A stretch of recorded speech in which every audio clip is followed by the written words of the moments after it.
This podcast is a collaboration between Costard and Touchstone Productions and the Dads from the Crypt podcast.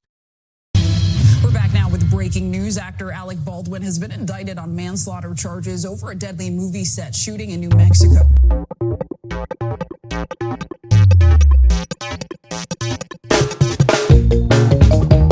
Hello, everybody, and welcome to another episode of the How Not to Make a Movie podcast.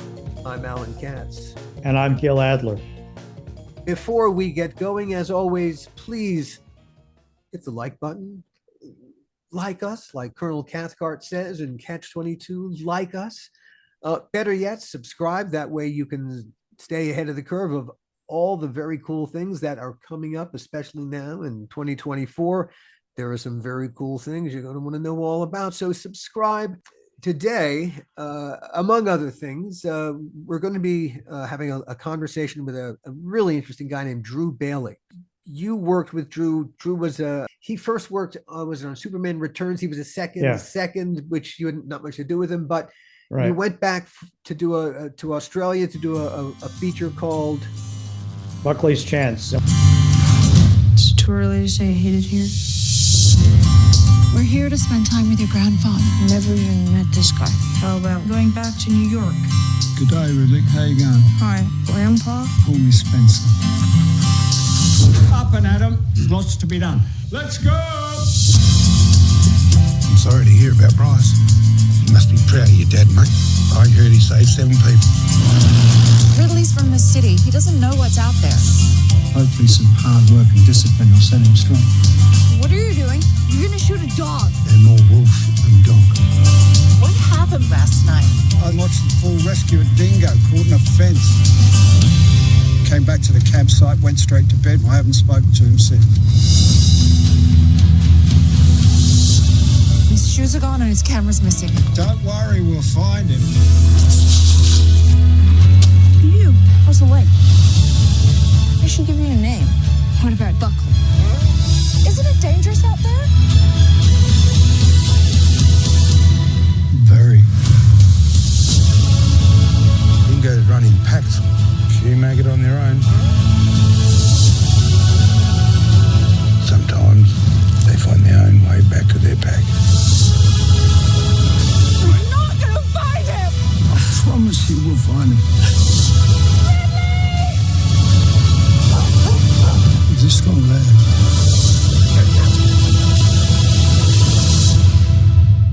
Good boy.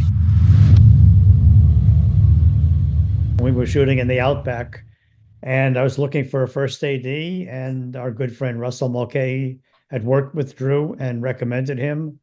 And since then, Drew worked on that show with me, and then we became quite good friends. he's on a film set. He's a jack of all trades. As you'll hear, he's done everything, and he's now a lot of first AD, but he's now a producer. And as he describes, I'm still quite tickled by it. I'd never thought of it that way. It's quite spot on. A first AD is the on-set producer, and you'll learn. I have new respect for the term perseverance. at the end of the conversation, we will turn towards Rust and the fact that Alec Baldwin just got charged by the state of New Mexico with manslaughter. They seem to be obsessed with the fact that he pulled the trigger on a prop gun in which there should never have been a live round. They don't seem to be concerned with all the other people around Alec Baldwin who, well, okay, yes, the armorer is about to go to trial, a separate trial, but the producers of the movie, why aren't any of them being hauled out here? These were the people who assumed daily responsibility. But more about that towards the end of our interview with Drew. As I said, nice to meet you, Drew. You are lovely to meet you. Yeah, you of course you are Australian. I'm not. That's not a revelation. I'm Australian. Yeah, I grew up in a town called Dapto, which is a suburb of Wollongong, just south of Sydney, and I knew no one in the film industry, and I had no way into it. And so yeah, I just I studied outside of school. At what point did you want to find a way into it? Were you Was this particular way of making a living always a passion? Where did it come from? Yeah.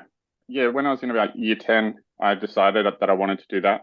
And then I Why? changed high schools for year 11 and 12. What made what can I tell you? What honestly, happened? I can honestly tell you. Yeah. So I thought I wanted to be a stockbroker because I was good at maths. And I went and did in year 10 in Australia, you do through school a work placement. So I went and did work experience at a stockbroking firm and realized I didn't like that. And then I thought I wanted to be a pilot in the Air Force. And so I joined the Air Cadets. And then I realized I didn't want to do that either. And then I thought I'd just watched Top Gun and Wall Street way too many times, and that those movies were the things that were actually inspiring me. And so I thought, well, maybe I can inspire other people if I could make movies as well. And that is honestly how I decided I wanted to get into the film industry. But you found, you asked the essential question, what do I give a fuck about? And really, it was storytelling is the thing that really it absolutely is. Yeah, storytelling. The thing about films that I love the most is invoking an emotional response from your audience. Whether they cry or whether they laugh, or they come out and they want to hug their mother, or they, I had friends after I made Blood Diamond ring me and say, I nearly threw my diamond ring off a bridge the other day because of you, and it's like, that's what I like. It's good. Well, it's great that before you got, hey, look, if you can find your purpose in life while you're here, that's always a good thing. That you found it relatively early in the process before you went down too many other blind alleys, so much the better. All right. So you recognize there is an incredible passion in you to tell stories. All right. And absolutely. So you're here. It's there. Let me move it to my camera. Okay. Yeah, there we go. How did you get from here to there? Decided to study TV and film production just at a college for a year. And in that year, I moved to Sydney. And, there was no internet. Next year will be my 30th year in the film industry. Or this year is my 30th year. So it will have been 30 years next year that I've worked in the you look like a film kid. Industry, the international film industry. Drew, you look like a kid. It doesn't seem possible. Yeah.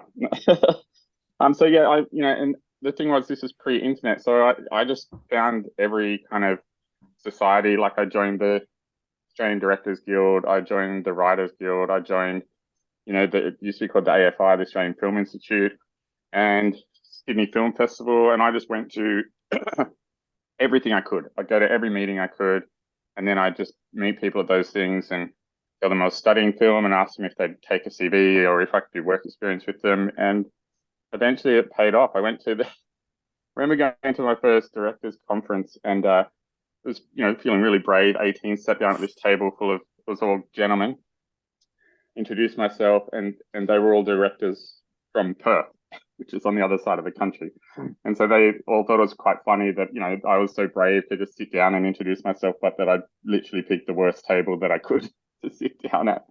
But they were all very sweet, and they introduced me to some other directors, and I met he's quite a well-known Australian documentary filmmaker called Tom Zabruski, and we swapped numbers, and I rang him like a week later and said, oh, listen, can I send you a CV? And he said, yeah. Hey, do you want a job? And I was like, yeah, please. And so he said, I need an assistant editor on this documentary that I'm making. Would you be interested? It pays $5 an hour, and you would just work whenever we need you. And so I ended up doing kind of 2 days a week on a film called Bilal, which was an observational documentary shot on 16mm. And we cut on a flatbed on steam decks. Oh, wow. And cool. Yeah, it was amazing, real film. And so then while we're doing that, I realized that I probably didn't want to work in post. And so I did some work experience with the cinematographer. Can I ask you a question? Learning 16mm cameras. Absolutely. Can I ask you? All right. Envisioning working in film is one thing, but when you finally actually work on a film and you step to the other side, whether the camera in the broadest possible sense, even if it's just as you start working for an editor and you suddenly see film from the other side, with all the people standing on this side involved with production, did it change how you saw movies themselves going forward when you went to the movies? Probably not right at that point. I think what really changed me was later on, quite weirdly, I went and saw, I think it was Twister or something. I saw Twister at the cinema, which I think came out kind of mid-90s. And I remember walking out and I just enjoyed the film. Like, I knew there were plot holes in it. I knew it wasn't a perfect film, but I'd enjoyed it. You know, it was a popcorn movie from start to finish. And I came out and my friends started slowly picking it apart. And I kind of joined in with them. And then I went, hang on. I really like that movie. And I was thoroughly entertained. And that's the reason I got into making movies, is to entertain people, tell a story. And I enjoyed that one. It's so easy to pick. It's much easier to pick a movie apart than it is to just commit to the fact that you liked it, even if other people didn't like it, you know, like, and so that was a turning point for me. Like seeing behind the lens, I always kind of knew that that's how I'd always watch making of documentaries. Like, I knew the kind of craft that went into it, but that ability for people to not pick something apart that they actually enjoyed, that was a big turning point for me, I think. Like, and just saying it's okay, you know, it's okay to like a popcorn movie. There's nothing wrong with that. Like, if you're entertained, it's fine. You said earlier that you joined the Writers Guild and you joined the Directors Guild, and yes, over in this Australia. Yeah, but over in this country, you need a you need a credit and a nomination to get. Is that the same in Australia, or were you able to just join? They used to. I'm not sure if they still do. They used to offer like a student accreditation. So if you were a student, you could join these for a cheaper fee and, you know, try and get your foot in the door. I think then to become a fully fledged member, you needed credits, yes. But I you know, sure, I didn't have any. So you were like a junior member of the guilds. Correct. Yeah. Yeah. Gotcha. Okay, so so the passion hit you, and suddenly you were looking every possible way in you could find. How did you end up? Like I said, gosh, as I'm looking at your stuff, you moved out of. You did a movie called Rats in the Ranks. Another documentary. Rats in the Ranks was amazingly successful, really successful. I did it with the same editor. Again, we shot on 16mm. And that's actually where I really learned a lot about filmmaking, because what I did while we were making that is make a film. Made my first short film. We shot it on 16mm, and I would cut it. You know, it's a very simple, cute little film, just about a guy going skateboarding. And but I learned everything. I did everything on that film, and it was the first time I'd ever kind of, because I produced it, I directed it, I shot half of it. Okay. Now I cut it. And then I learned I did all the sound in post. I didn't record any live sound. I did all that in post, and then just cut it all in, you know, and learned about licensing music. And then once, you know, getting it back in the day when it was filmed, you'd submit your cut with, you know, it's literally taped together like you used to. And then from that, they'd make what's called an answer print. And then you check the answer print. And then if they like the answer print, then you get a print to go to cinemas, you know, and so doing all that from start to finish, excuse me, for the first time, really kind of inspired me to get more into the producing side. And so I did that on my, you know, while I was doing Rats in the Ranks, which is my second film I made, my first short film, and it played at a couple of festivals. Again, this is all pre-internet and all of that. And then the guy who, and that was probably my biggest, steepest learning curve, was doing all of that, you know, by yourself.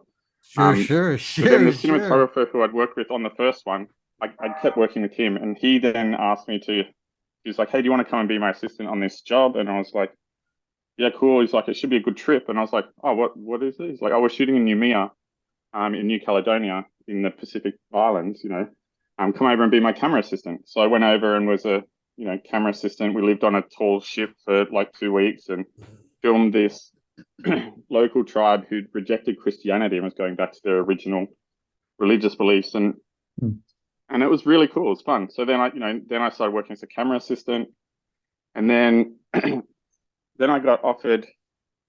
Then I'd always wanted to try and get into ADing, and I'd met this famous Australian first AD named Chris Webb, who unfortunately passed away last year. But I'd met him, and I'd met him a few times, and I was always kind of begging him for work, and I'd reach out to him anytime I did a new job. I'd be like, "Here's my updated CV." And anyway, I rang him one day, just my 6 monthly call, and he said, "Oh yeah, Drew, what are you doing tomorrow?" And I was like, "Nothing." He's like, "Great, do you want to come and be my third sick?" And so I went, and it was my first time ADing, and that was in '97. And then I did one day and really loved that. Found, like this is something I really enjoy and could do as a day job. Okay. Okay. Now you said a few moments ago you wanted to really get into ADing, which that's a very particular job, and with a very particular set of job skills to be successful at that job. What about ADing set the bells and whistles off in your head? The main thing was, I think, I realized from making that short film, which I directed, I realized I did not want to be a director. And I knew that I liked the producing side of it. And ADing is essentially the on-set producer. You're the one who's watching the clock. You're the one who's driving things along. But you're on the coalface. You're not sitting in an office or behind a monitor. You have to stand up in front of everyone and lead. So I loved that idea. And the onset producer. That's really quite. That's the best ADs are really onset producers. Yeah, and I've done films as the first AD where the producer before we start goes, "Okay, here we go, over to you now," because it's kind of true. Once the cameras start rolling, that role of a first AD is, I always say it's the director, first AD, and cinematographer. If the three of you are on the same page, then the film will go really well. If one of you's, and of course, at some point you'll always butt heads on something because your roles, are complementary, but also against each other at certain times. But if the three of you approach the project with the same mindset, then you'll have a really, really good shoot. Yeah. You've had a history of some pretty good first in your career, Gil. I mean, now was Drew the first on Superman Returns, which is where you guys first met? Drew? No, I was the second AD on second unit. Okay, so you're the second, but is that the first time? Is that the first time you guys worked together? Yeah, I suppose so. Although I didn't really have terribly much to do with that second unit. We had a really good second unit director, and we put a lot of stuff into that second unit. Yeah, and they they had a lot of faith in the second unit directors, and so they were kind of given carte blanche to do whole action sequences. So it wasn't normally on second units you can. You might get given a sequence. You definitely have to do pickups and stuff like that. But, usually the directors want to keep a pretty close eye on it. But on Superman Returns, the second unit directors were so good, they just went, off you go, So Gil and I met, but we didn't really get to know each other until years later. He came back down to make a film called Buckley's Chance, which I was the first AD on. And when you're the first AD running a movie, you get to know the producers pretty well. And I think Gil dropped out. But yeah, that's how Gil and I really became friends. And, we'd drive in the car to and from set every day together and just talk about where we thought the production was and how it was going and stuff like that. That is not a project that I know much about, as it occurred during our estrangement. Gil and I did, because we were creative partners for a decade, and then things came apart, and we didn't speak for 25 years. And anyway, so I'm it's a patch of time and projects I don't know a whole lot about, alas. But okay, so that's where you guys had a chance to work together. Yeah, and I think Gil had just done a bunch of really big movies, Superman Returns, Valkyrie, etc. And I think at the end of that, I mean, obviously, as I'm sure you're well aware, and I know you've spoken about before, like Bryan Singer is not the easiest person in the world to make a movie with. So I think by the end of doing 2 films with him, I mean, I don't want to talk for Gil, but I think he needed a break from that. So he then looked for smaller projects, and this ended up being one of them. It was a pretty small film we shot in the outback in Australia, and it's a kids movie. But it was fun, and that's how Gil and I really became friends, I'd say. He was the producer, you were the on-set producer. Correct. Yeah. Yeah.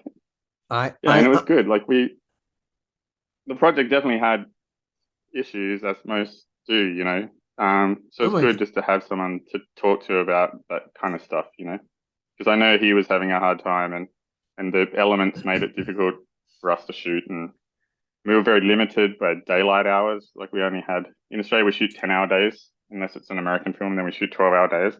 But at the time, there was only, we're in the middle of winter, there was only 10 hours of daylight. So we had to really try and maximize our time on that, which made it tricky. All right, so you shoot 10-hour days if it's an Australian production, but 12-hour days if it's an American production. 10 hours plus lunch in Australia, and 12 hours including lunch for America. Yep. Why the difference between the two productions? Any idea? Well, I think our system of filmmaking comes more from the UK than American. It's now becoming a lot more American, but even the structure of, let's say, assistant directors in America, you have PAs, a second, and a first. In the UK, like Australia, we have a third AD, a PA, a third AD, a second AD, a first AD, and it's only on big American films that we'd ever have like a second or something like that. Sure.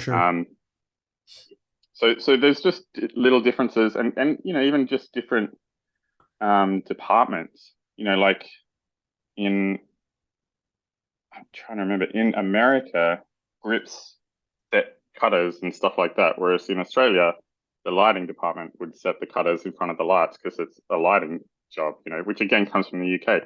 Again, we have a department called the unit department, which is essentially, they're the people who look after, rubbish bins and setting up lunch tents and all that kind of stuff. Sure, and also, also drivers, like kind of the unit department would look after what your Teamsters would usually look after, but they do all of it. Whereas in America, you'd have a locations department who would look after some of that stuff, and then you'd have catering who would look after some of that stuff, and it's just a different approach. So our system is more based on the UK system, but now with so many American films being shot here, it's kind of a mishmash of both. So the 10-hour day thing has stuck for Australian productions. Which do you prefer? I think you definitely don't get us tired on a 10-hour day. 12-hour days, it becomes, and usually when you contract it to a 12-hour day, what ends up happening is one of two things happen. One is you shoot longer than 12 hours, and so then all it becomes, the length of your day doesn't matter. All it becomes is your turnaround, which is from when you finish work to when you get back to work. And in Australia, we have a 10-hour turnaround from set to set, so it's not from door to door. It's not your accommodation, which means if you're shooting 45 minutes away and you wrap and you drive home 45 minutes, like you've only got 8 hours before you have to be driving back to work. So your chance of getting 8 hours sleep is impossible. And that just builds and builds and builds and builds. And if you're on a project for 5 months, by the end of it, you're just exhausted. You're really tired. Whereas on Australian, if you're shooting 10-hour days, even if you're 45 minutes away, that you still have an opportunity to get 8 hours sleep. And what I found on those big ones is just your life just becomes about sleep, trying to get some sleep. Otherwise, it's just all encompassing and tiring. I can't help but feel like we're doing it wrong somehow. If this is what we're subjecting our craftspeople to, because really the money is relying on the brain power of the creative craftspeople who are doing all this. But if they don't get enough sleep, their decision making doesn't get better. It does deteriorate, and over time, as they get more and more exhausted, hey, imagine you might spend a little more money because it would take a little more time, but you might actually get better quality stuff quicker because everyone's operating at the top of their game. Oh, I'm a socialist, but shut the fuck up. Oh, I'm Australian. We're all semi-socialists. Like Yeah. socialism isn't a bad word here, unlike in Yeah. America. Yeah. Yeah. Well, Socialism's looked on as a positive, so go for it.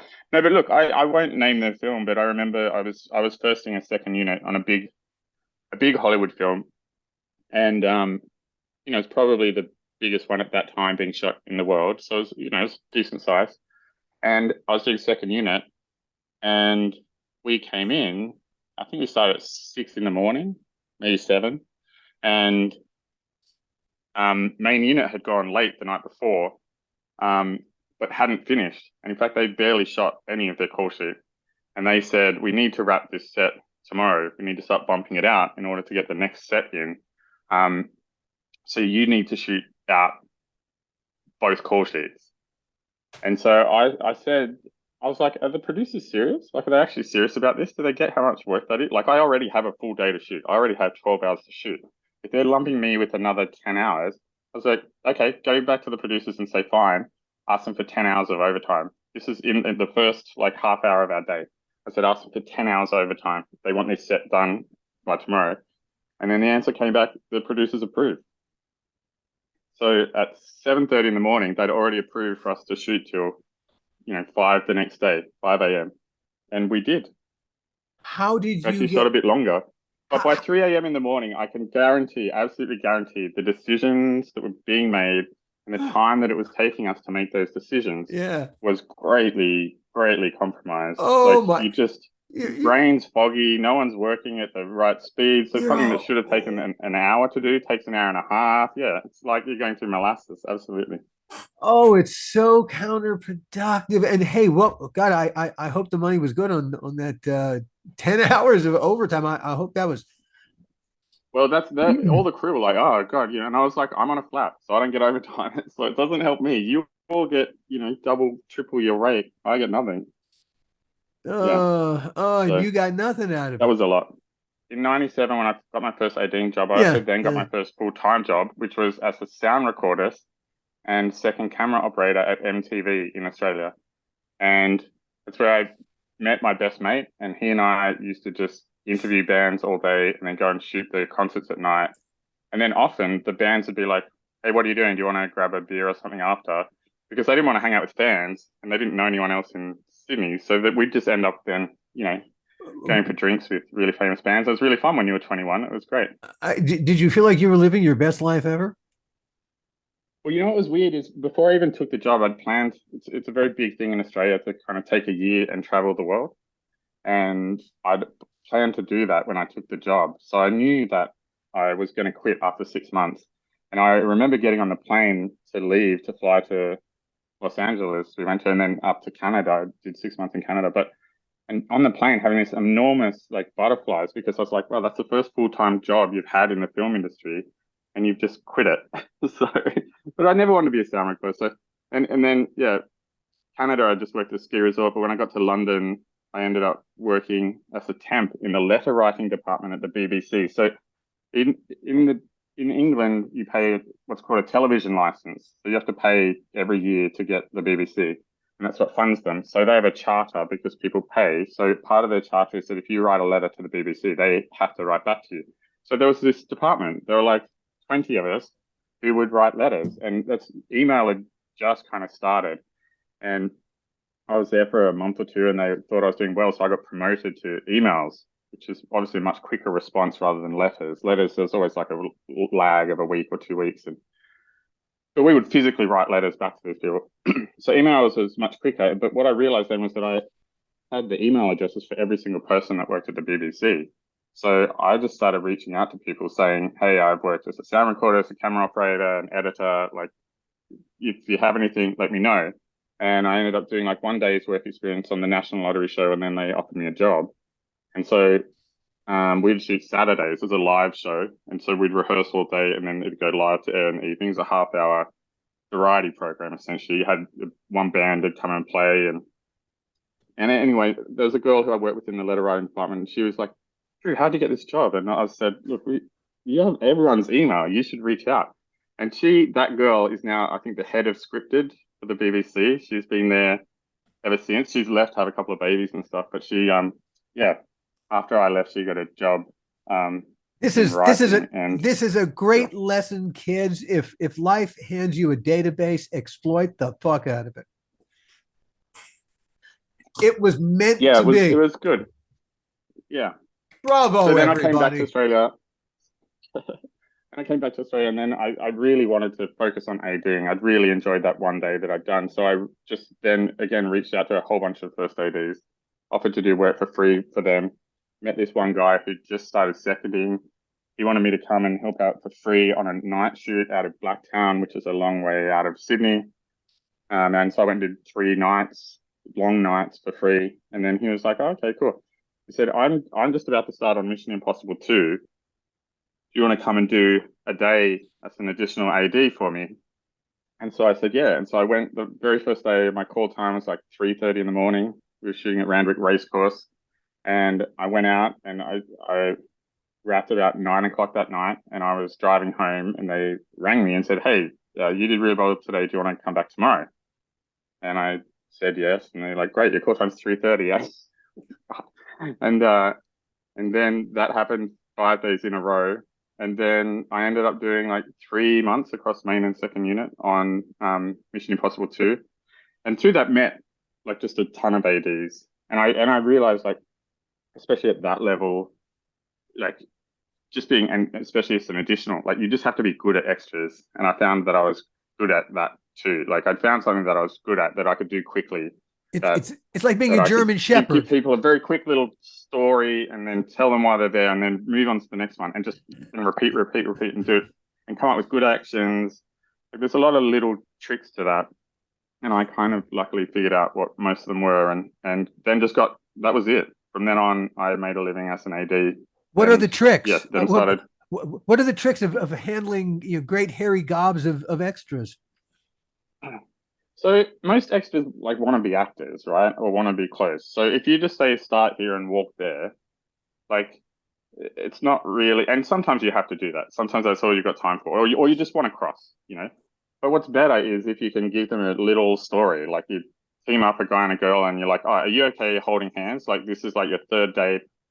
You're going to this new restaurant. Start over there and just cross over to there for me. So you're still giving them the cross. But you give them a tiny little backstory. And then while they're doing it, they're thinking about their backstory and they're developing a character and it shows. And, and then you also have to mix up speeds. Like if everyone walks at the same speed, it looks very uniform. So like you're running late for a meeting, but you don't want to run too fast because you don't want to damage your suit, but you're in a real hurry and go from there to there, go. So it's like being able to do that really quickly en masse and try and come up with different little hints at a story. Yeah, I found worked really well for me, and then I just got really lucky, and people started employing me all the time to do it, and then I met some great firsts who started employing me as a third, and then just slowly, made my way up. But Blood Diamond was interesting because I just finished on the Matrix sequels, and that was like a year of shooting. We shot the 2 of them back to back. And by the end of that, I was the worst 3rd AD that I'd ever been. Like, what happened, like I was talking about earlier, when you get tired, if you do a year and you're just getting tighter and tighter and tighter and tighter. And second unit on that was a lot of, like, kind of inserty shots, one shot. We might spend an hour or 2 hours, even 3 hours setting up one shot and get that one shot. And usually it was like, and then you do shots of hands, there's a shot that we call Blood on the Monitors that we shot repeatedly for a year, and it's like a 3-second shot in the movie. But we kept the Wachowskis would always be like, nah, that's too much, or that's not enough, and so we just carry this with us wherever we went, and when we were waiting on stuff, we'd set it up. But that, unfortunately, what that does is makes you complacent. And the thing with being an AD, one of the reasons it's the hardest job is because you constantly have to be on. Like you constantly have to be thinking about what fire can I put out? What's going to happen here? Okay, I know the next setup's this. I need them to start working ahead so that by the time we get to it, we're half built or, Mm-hmm. So you're constantly thinking about that. You're looking at traffic. Where's that person walking? Are they going to walk into our set? Like you just constantly all the time having to be on. And as a third on second unit on that, with so many like little fiddly inserts and stuff, so much of your time was just mentally draining, but not much bang for your buck, if you will. So I feel like by the end of that, I'd miss stuff because my brain was, tired and yeah, I really think. And so by the end of that, the first AD I did it with, he and I had done Scooby-Doo together, and then we did the Matrix sequels together, and then he never said it in so many words, but he like made me interview for the next job, which I was like, okay. And then he didn't give me the job. And it was a big wake up sign for me. So it did make me realize that by the end of that, had kind of messed up. And so I had a break. I didn't work for about 3 or 4 months. And then a friend of mine said, oh, they're shooting this movie in New Zealand with Tom Cruise. Maybe you should send them your CV. And I did. And they rang and said, yeah, great. We want you. Can you be here in a month? And that was so last. I went over and was that that was a film called The Last Samurai. The Last Samurai, yeah. Yeah, with Ed Zwick. So I ended up being like the on-set third. They had a couple of American second seconds, and again, I just was still in that niche where if you give me all these extras, I can set them quickly and give them, make them look good. And so that worked really well. I ended up becoming the stunt AD. We had 77 stunt guys on the whole time, and so I would just work with the stunt guys, helping the stunt coordinator set their stuff and just make sure that their department's running really well. And that just again was a good niche for me. I kind of shone again. I was really happy to be working again, and so then came back, got back into work in Australia, and then.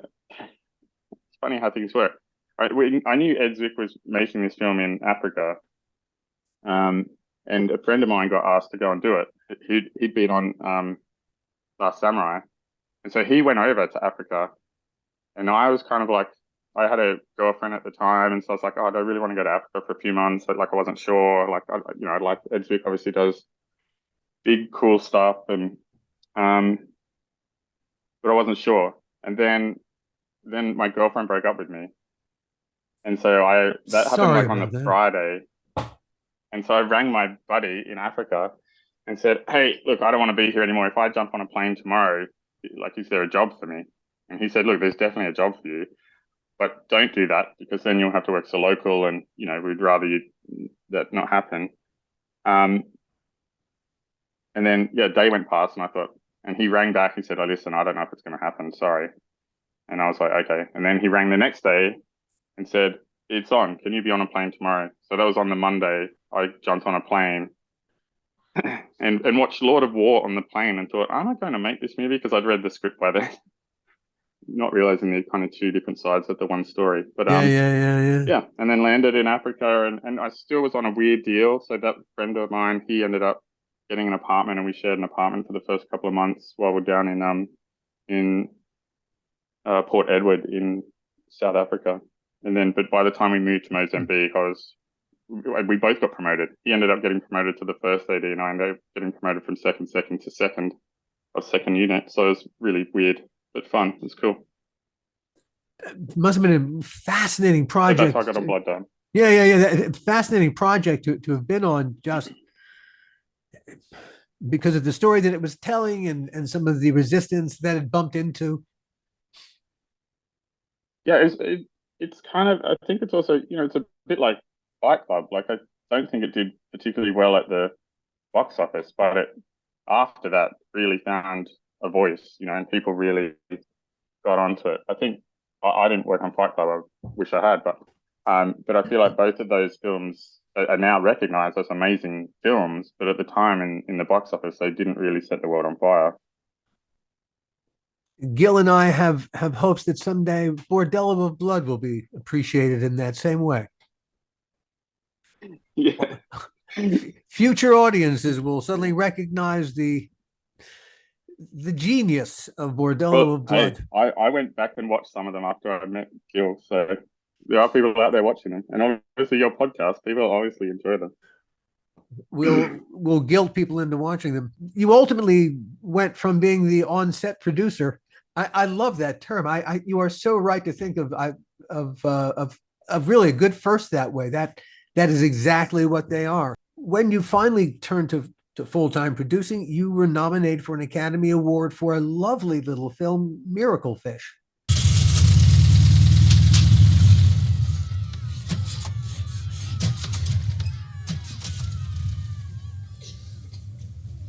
That's a Yeah. charming little movie. So I watched that the other day before we talked. Lovely, bravo. Oh. yeah, thank you. Yeah, and it still holds up. I think it's still, that was what 13 years ago now, but that we went to the Oscars. 14 years we premiered at Sundance, but yeah, there's a group of filmmakers in Australia called Blue Tongue Films. They used to work a lot together. They don't so much now, but they went through a period where they were kind of the it kids of Australian up and coming filmmakers, and they were all making shorts. And I was lucky enough to AD like most of them. I AD'd David Michaud, who's now done amazingly well. I AD'd his first two shorts that went to Sundance, and yeah, AD'd shorts for the other people in the collective, Spencer Susser, yeah, and then one of them who'd been their editor, a guy named Luke Doolan, had written this script, and he came to me. Oh, I think he went to Nash, who's kind of the head of Blue Tongue, and Nash said, "Well, why don't you get Drew to produce it? He's producing lots of stuff now." Because by then I started a company to produce music videos. So even when we were doing Superman Returns, I was producing music videos on the weekend, which is really tiring and hard. But I was always just trying to take that next step and keep doing stuff. And so, yeah, they said, why don't you get Drew to produce it? So then we spent about a year working on the script a bit more. And then we finally, quite weirdly, got it financed out of MTV in Italy. And then we shot it. And I'd been firsting a film in Thailand. And I came back from that. I was in Sydney for 5 days. We shot Miracle Fish. Then I flew to Broome, sorry, to make a film called Brand New Day, which is an Australian kind of Indigenous musical. And then, yeah, so we were cutting while I was in Broome. And then after Sundance submissions had finished, but because the Blue Tongue guys had a bunch of films in Sundance already, they sent a rough cut for us, which was very sweet of them. And then they said, yeah, you're in. And so, but we hadn't finished the movie. And that was like mid-December, and we had to have the movie finished by mid-Jan. And so I'm, up in the desert in the outback in Australia, and I'm trying to get a hold of Screen Australia, who are this great thing that we have in Australia, government. They will finance certain things, like they finance films partially, but they'll also give travel grants to like the big 4 film festivals around the world, if you have a film in it. So I was trying to get a travel grant because we were broke, and someone from Screen Australia came to set, and I was sitting there with the producer of that movie, and they're like, "Oh, this is Drew, AD, whoever," and I very rudely said, "Hey, tell me, who do I have to fuck at Screen Australia to get someone to call me back?" And the producer was like, "Drew, you can't," and the guy's like, "What?" I said, "I've got a film in Sundance, and no one from Screen Australia will call me back." He's like, "What? You've got a film in Sundance?" I was like, "Yeah." And he's like, where did the money come from? I said, "MTV Italy." And he said, "Oh, so there's no Australian money in this film, but it's an Australian film." I said, "Yes." And he said, "Have you finished the film?" And I said, "No." And he said, "Do you need money to finish the film?" I said, "Yes." And he said, "Okay, great." And 2 days later, we had a grant for $20,000 from the Australian government to help us finish the movie, as well as a travel grant for Luke and I to go to Sundance. So we went to Sundance that year. The film premiered. It was amazing. So was this the guy you had to fuck to get that money? You know what's funny? It was his boyfriend. Really funny. He's like, I can't help you, but my boyfriend can. Okay. So all right. So there is someone you had to fuck to get. Okay, there is someone you had to fuck to get the money. That is. It ended up being very funny and really helpful and was great. And then at that screening, this girl came up to us and said, "Hey, listen, I work for a big Hollywood producer, and I really like your movie, and can I get a copy of it?" And MTV Italy had financed it because they had an online 24-hour short film channel, right? So I didn't want to give stuff to anyone, so I didn't want it to appear online. And we'd given them an exclusive 1-year window after the Sundance premiere for it to be hosted just on this one site. And so I was like, listen, our film's financed by an online company. I don't want to give you it unless you tell me who you work for. And she said, they're very successful. And I'm like, well, I don't care. She's like, I can't tell you. And I was like, well, you can't have my movie. And she said, it's Paula Wagner. And I was like, oh, yeah, here's a copy of the film. No problem. So Paula Wagner was Tom Cruise's producer for a very long time. And yeah, so we gave her the film. And apparently she picked 2 movies from Sundance that year. And one was Miracle Fish, the short film. And the other one was Precious. And a year later, both those films were nominated for Oscars. So her choice from that festival was pretty good. Sarah, yeah. Anyway, then from that, I got a deal with Paula and ended up working out of her company, Chestnut Ridge, for about 5 months, I think. And yeah, in that time, just sent Miracle Fish to everything, like learning about producing short films and marketing. And this is, again, before online submissions had really kicked in. So you still have to make DVDs and send them everywhere. So I just had set up a mini kind of factory in my house. I bought, boxes of cases and boxes of DVDs to burn them and worked out the cheapest way to post them, how to make it slimline, not put it in a full DVD case because that bumps up the postage, and just got really good at doing that. And the film ended up playing at about 200 and something festivals around the world, and it won like 60 awards and was nominated for a bunch of others, including an Oscar a year later. So yeah, that was fun to go to the Oscars and, be able to say you're Oscar nominated for the rest of your life is nice. But you also, people want to know how to become a producer. Well, you do it. You do it. You do everything yourself. That's it. Yeah. Yeah. When did you hook up with Russell Mulcahy? So that was a tricky one too, because a friend of mine had written a script, and he actually, let me go back a bit. A friend of mine had written a script. He got it up. He was going to shoot it. He asked me to come and produce it. But how I met him is I just started producing full time at a commercials company, just making TV ads. And I wanted to give that a bit more. I was never really into it. I like making movies, but I thought it's a good extra skill to have. And I thought I should give them more time, but I really wasn't enjoying myself.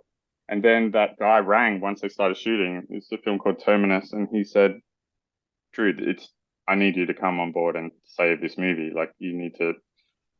And so I was like, okay. So I quit my job and came and met with them and was like, oh, is there a role here for me? And there was. And I could very easily see what was going wrong with the film and how I could turn it around.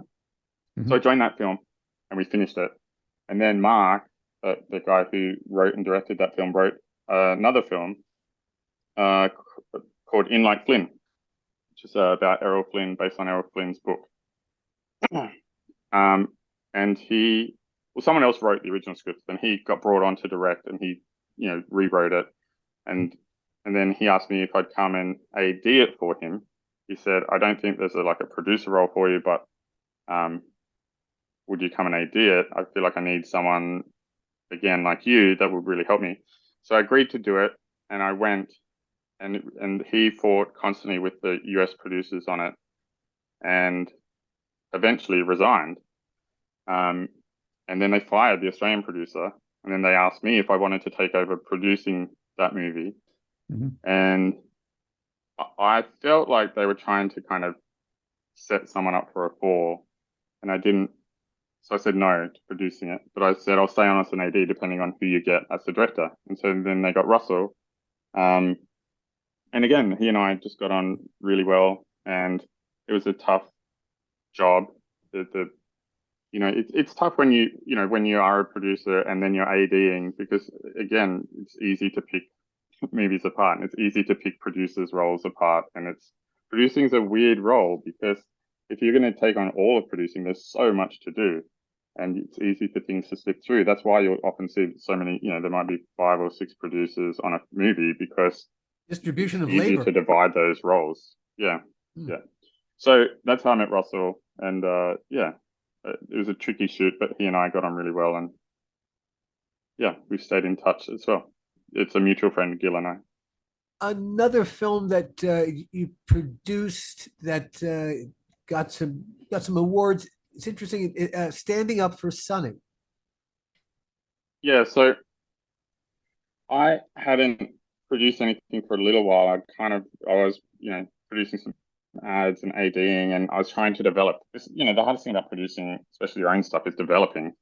I have some projects that I've spent 5 or 6 years developing, and then had to say, look, it's not going to happen, and walk away. And that's always the hardest thing when you put so much work for free in trying to develop something with a writer, with a director, and then you reach the point where you realize it's not going to get financed in its current stage, and so you have to shelve it or say let's come back to it later, or throw it in the rubbish bin, whatever it is. So I'd been developing a bunch of stuff of my own. I hadn't produced anything in a while, and then someone who I don't get along with that well rang me and said, "Hey, listen, we're making this low budget feature film. I feel like you're looking for some more producing credits. Do you want to come and produce it? The caveat is that you have to AD it as well." And I was like, "Oh God, I don't want to do that." But okay. And I went and I met with the director, and he and I got on really well. And then there was another producer on it. And what I realized was, even though me and one of the producers aren't the best of friends, and what happened was our division of labor, as you were just talking about, actually really did work. The three of us all had a different skill set, and us actually working together worked amazingly well. So we made that film really difficult. It's really low budget. Got paid nothing as a producer. Went backwards financially. Reinvested all my own money in it. But yeah, the film did well. It won Best Indie Film at the Actors, and it didn't have much of a release, which was a shame. But then we did the next film. The three of us made another movie together called June Again, and I just want to go back to didn't win awards, but it did much better at the cinema, and was actually really successful here. I think it was the third highest grossing Australian film that year, which is great. Great. I want to go back to Standing Up for Sonny for a second, because your lead, it's got an interesting log line. It's an isolated guy with cerebral palsy is railroaded into helping an unassertive comedian, and finds love and acceptance through stand-up comedy. The lead was you cast RJ Mitty. Yeah, so RJ just done Breaking Bad, right? And in Australia, you can employ foreign actors. It's not a problem, but you have to kind of show why you're employing them and why that role can't go to an Australian. It's part of our kind of unions, our actors union here. And so we wanted to cast, people with disabilities in that film. There's a few different ones. And so we did, there's one of the lead actors is blind, and we realized it was going to be too difficult. It was in too many scenes to actually cast someone blind for that. But he ends up meeting a girl, and she's blind, and we cast a real blind singer from Australia in that role.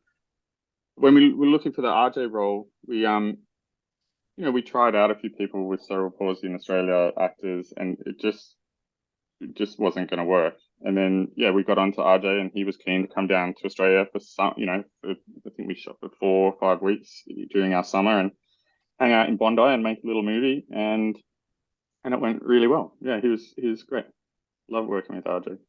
It was great. He was on a bit of a holiday while he was here, but he's lots of fun. He's cool.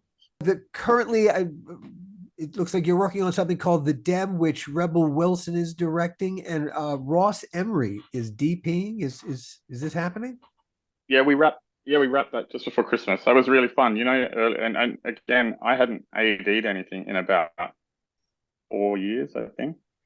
And I was line producing a show in New Zealand, and I got a phone call from a friend saying, "Hey, listen, Rebel's going to direct her first movie.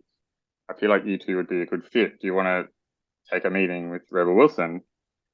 And I was like, I don't really want to that, kind of just at the point where now everyone does see me as a producer, and people have stopped seeing me as an assistant director.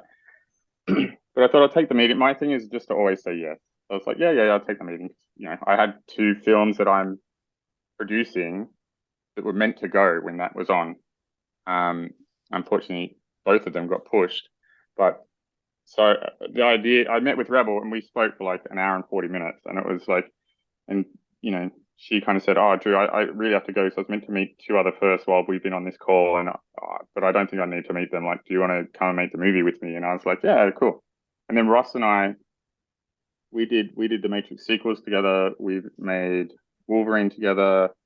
We've shot all over the world. He and I have I went from being a third AD to a first AD over the time that he's been a cinematographer. So, and he and I have a really good relationship. I really like working with him. We did Alien Covenant together. We've done a bunch of movies, and we have a really good shorthand.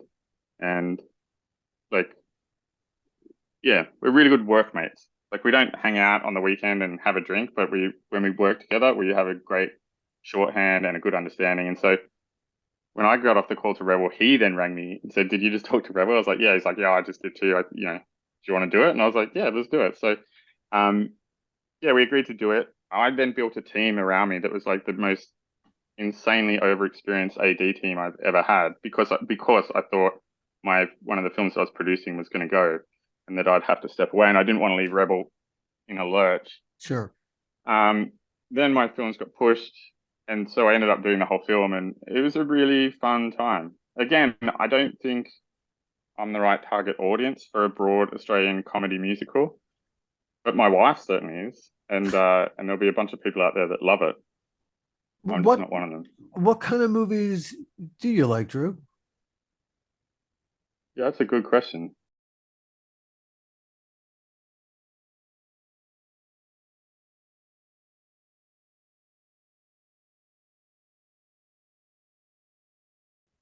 Blood Diamond is a great example. Like, every time I rewatch that, I think it's a great piece of filmmaking, and I always feel moved at the end of it. June Again is like, people always ask you, like, "Oh, what's the favorite film that you've made?" And I always point out that that's actually 2 questions, because one is, what was your favorite process of making the movie? And 2 is, what's the best end product? And so for a long time for me, Blood Diamond was my favorite end product.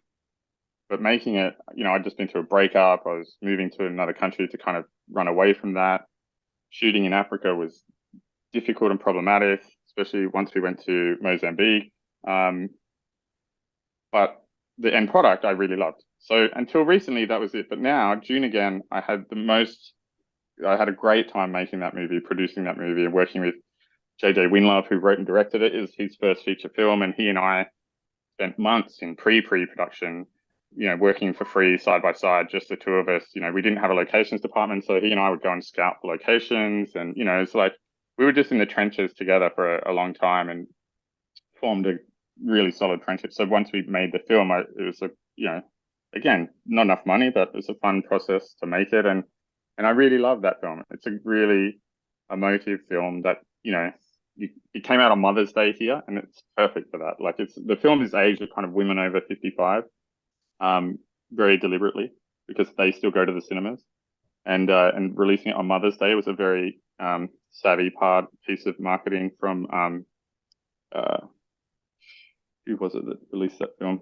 Studio Canal. And yeah, so it did well off that, and I love that film. I think it's really, if you had said what film would you want to make, one of the other reasons I got into filmmaking was the film Aliens. I love, James Cameron's version of that franchise, and I love that whole storyline. So getting to work with Ridley Scott on Alien Covenant, is a dream come true as well. But amazingly, yeah, I think I'd more enjoy something that's more emotive than action and horror and whatever else.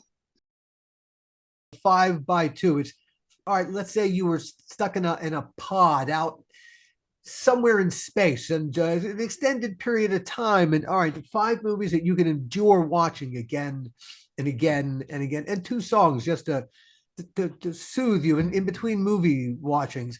What would be 5 movies you could watch again and again and again and never get tired of?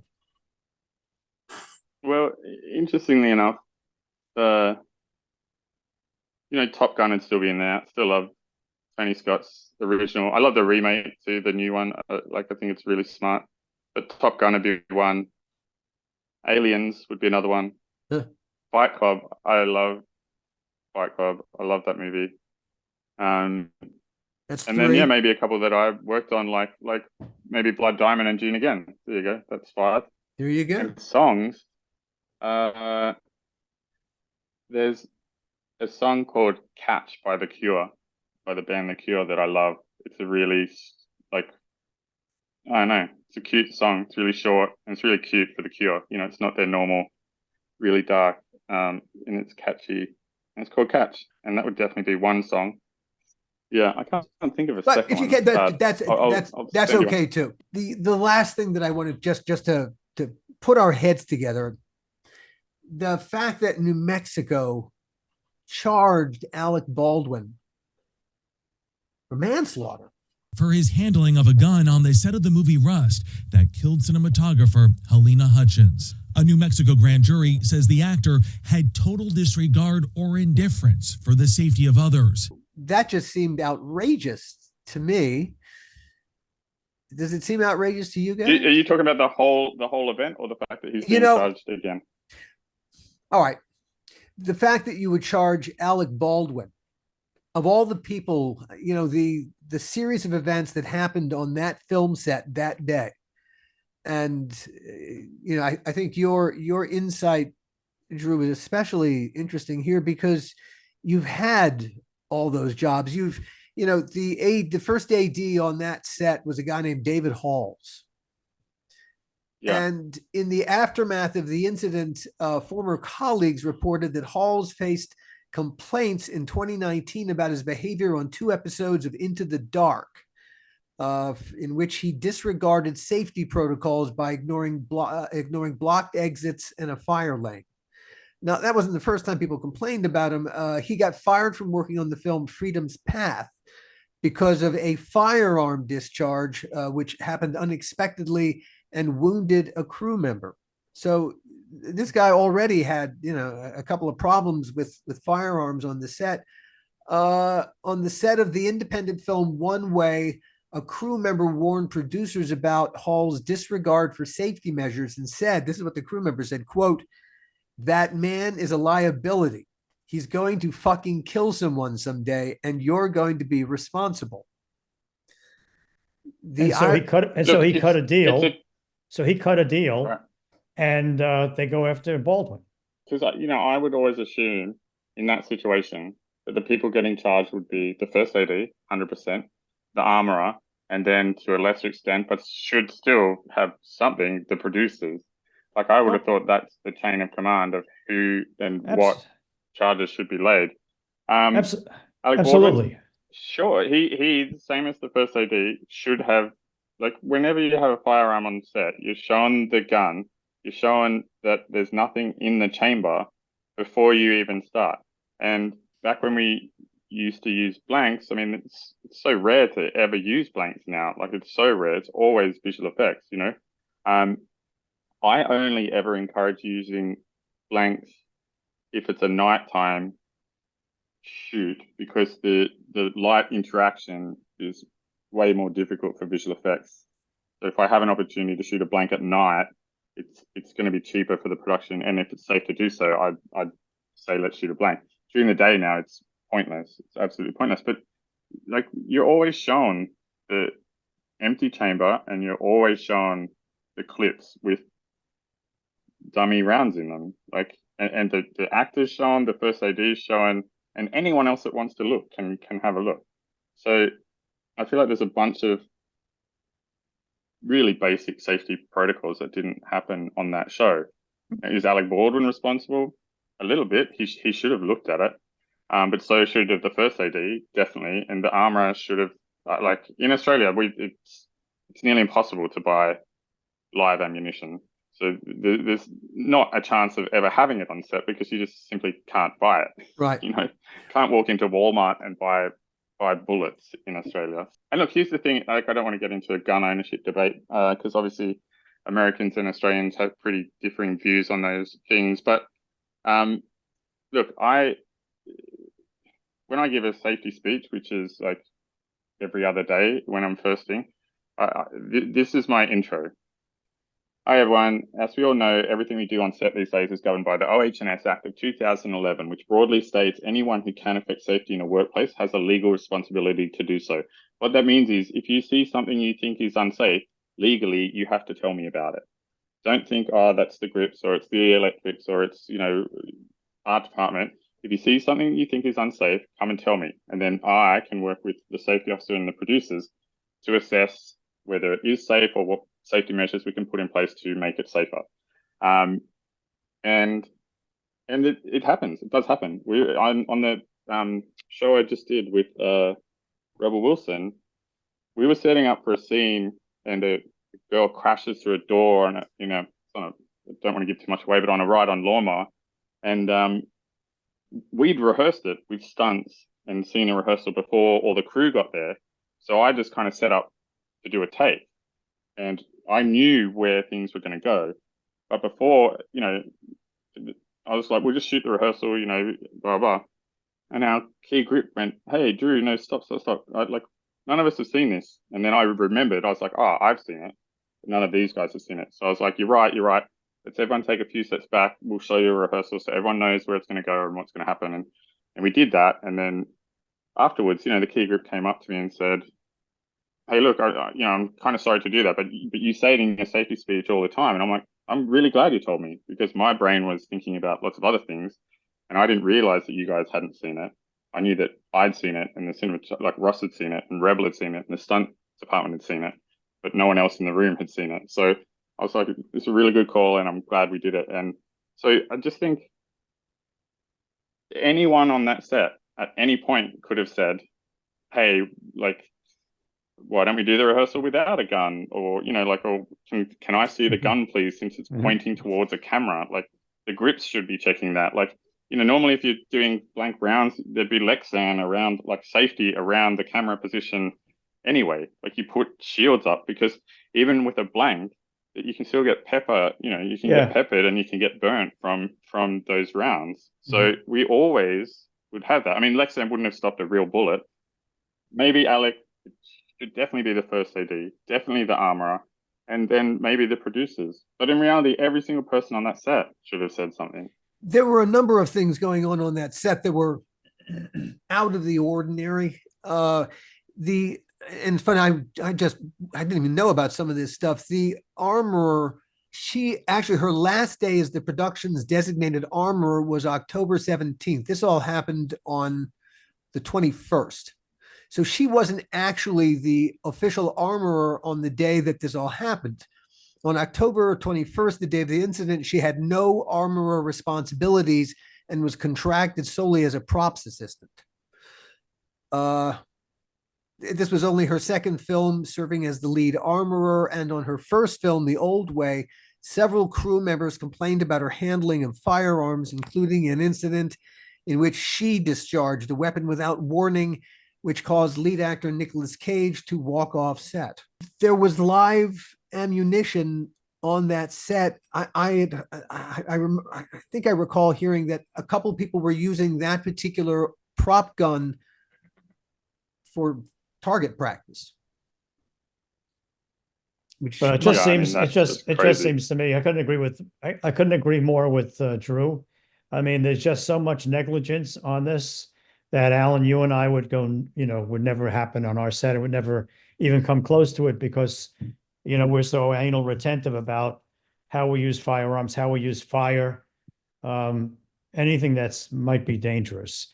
When I first heard about this, I went crazy because I couldn't imagine an armorer so irresponsible. I couldn't imagine a first AD so totally irresponsible. And I couldn't imagine a producer so totally irresponsible. And to blame Alec Baldwin for it all just seems to me so unjust. Does he have some mitigating responsibility in there? Of course he does. It was in his hand. But that doesn't mean he should be the only one that pays the price. The concur. the prosecutor, strangely, they're obsessed on the fact with the gun was in his hand, and they keep saying, Right. and he said, I didn't pull the trigger. And they Right. said, well, we've done investigations to say you had to have pulled the trigger, so therefore it's you. It's not the right question, and it's an irrelevant point. There shouldn't have been a live round in a prop gun. Whether he touched the trigger or not is not relevant. There should whoever put the live round in, that's the person who is the problem here, not the actor who expected. But they can't find that out. They can't even find out how or why that live ammunition was available. But Alec Baldwin didn't put the live ammo into the gun, did he? You know, no one says he. And if he didn't put the live ammo, then why are you talking to him? Why are you prosecuting him? It's crazy. You know, interestingly, was it a revolver? Does anyone know? Or was it an automatic? I have it described as an 1880s prop gun. I don't know any more about it than that, but it was just a prop gun. Because here's something I would say to that point. And what we normally do with revolvers, is point them at the ground and pull every barrel, so that because the dummy rounds you use in a revolver are different to the dummy rounds you use in a Glock, for example. And so you do have to know a little bit about armory to know this, but there's there'll be a difference to the pin on the back between a dummy round and a normal round in a revolver. But unless you know to look at that pin, then to the eye, there's no difference. That's why in Australia, we almost always with revolvers will point them at the ground and pull through every chamber. To prove so that to we everybody. know that once we do this, there is no chance that it's nothing but a dummy, you know. And they could have done that, and they could have shot the ground like easily. Yep. There's so many different ways that this could have been avoided. The producers. And look, we all get the pressure of filmmaking, and you know it's expensive. What we do is very expensive, so the time pressures are money pressures, and you know you're always racing the light, like the sun's about to set. You know, like we got to go. But yeah, sometimes it's okay to put the brakes on. But you know, with all due respect for those kinds of limitations, you never shortchange safety, and you never shortchange putting people in any kind of jeopardy. You just don't. 100%. Yeah, no, definitely. And that's the one word, and it's all anyone has to say on any set I've been on is there's a safety concern, and then everything stops until you've mitigated whatever that concern is. Yeah. Everyone is happy with the outcome. Yeah. Nobody should ever die on a movie set or a TV set. Nobody. No. That's ludicrous. We actually had a very similar incident happen here in Australia a few years ago on a music video where they fired it was a blank, i.e. there was no projectile, but it was a shotgun blank, and they fired it point blank at someone. And as I was saying before, when you fire a blank, there's no projectile on the end of the bullet, but there's still gunpowder in there. And the bullet opens up, and that gunpowder is then ejected out of the end of the gun.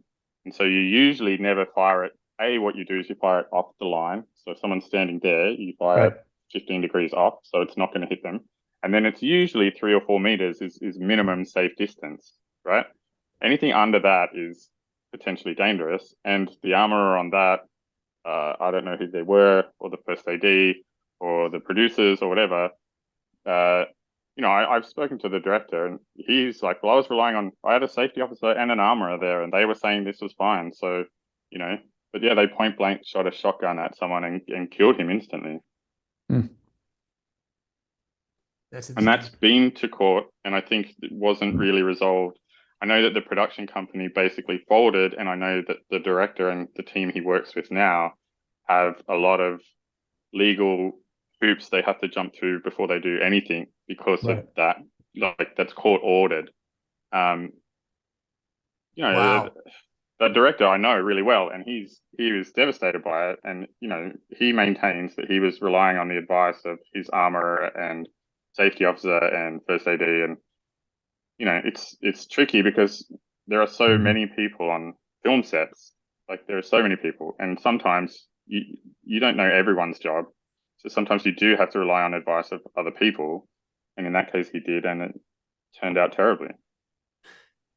the the one thing that Alec Baldwin is one bit of actual responsibility. Yes, he should have checked the gun, but he was a producer on the film, and apparently this was a passion project of his. But that's my other thing too. When you said that, I was like, is he being charged as the holder of the gun or as the holder of the gun? Of the production, as the producer? No, their issue is with the holder of the gun, which is stupid because really, ironically, the people who they're not prosecuting, all right, they've made a deal with Ed Hall. They are prosecuting Hannah Gutierrez Reed, the armorer.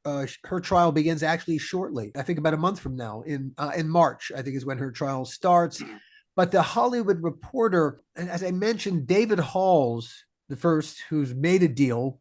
I'm curious about what that deal is, because as far as I'm aware, like even I think it was the camera assistant that died after they put that bed on the train track and the train hit it. This is in America. They were stealing a scene, shooting on a railway bridge, and they put a bed frame and the train hit the bed frame and it hit the camera assistant. She died. Oh, yeah. Terrible.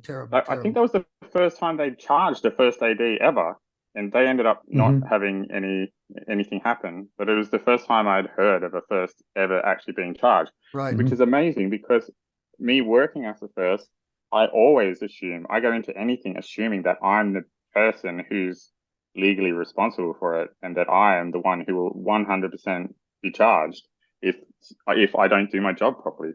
So it's interesting to me that person was, and I could be wrong, it's the first AD to ever be charged in an on-set incident, and then that first AD you were just talking about is obviously a second one, but that's not a lot given how many accidents No.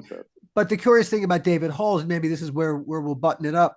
I think one of the last projects he got fired off of before that project, before Rust, there were a number of complaints raised during production of 2019's The Tiger Rising, which, this is interesting, also featured Rust's executive producers Ryan Donald Smith, Alan Cheney, Emily Hunter Salveson, and Ryan Winterstern.